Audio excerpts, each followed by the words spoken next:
Okay, so nagluto ako, no?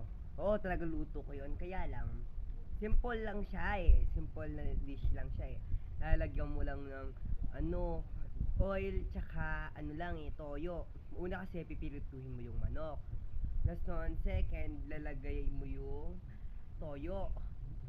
Una kalimutan ko, meron pala lalagay na ano, yung luya, yung parang katulad ng luya yung dahon niya. Ngayon ang nangyari, napaalat. Pero masarap naman. Hindi ako magsisi. Ngayon, meron pa akong inad kasi ang tawag doon, dapat lalagyan ko ng kalamansi. Yung ginawa ko, nilagyan ko ng, anong tawag doon? Yung, asukal. Oo, nilagyan ko din ng asukal tsaka yung maasim yung vinegar.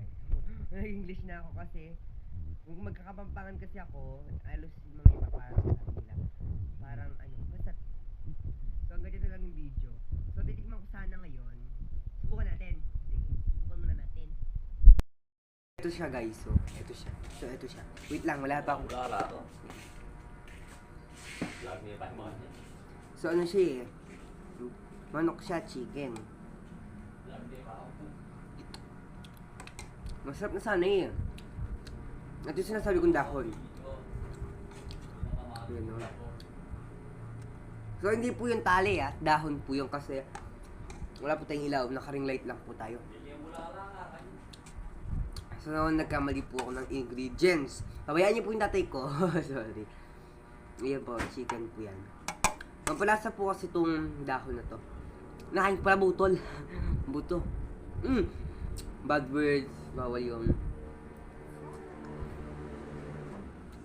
Pabayaan ko na, linunok ko na yun.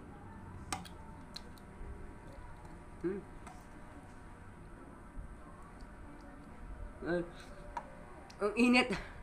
Sorry.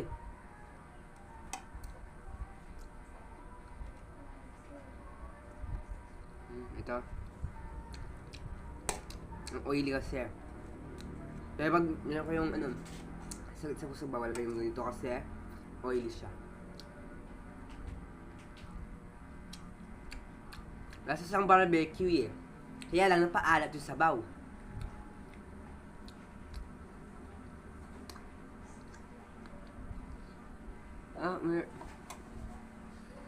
Kakain ko lang. Kinamay ko na lang. Oily siya, oily. Ayan o. So, hanggang na lang guys. Bitin ako. Gusto ko na kumain ng kanin. Bye-bye. So, siguro babaunin ko to sa school. Or kakainin bukas ng umaga. So, bye guys. Yun lang.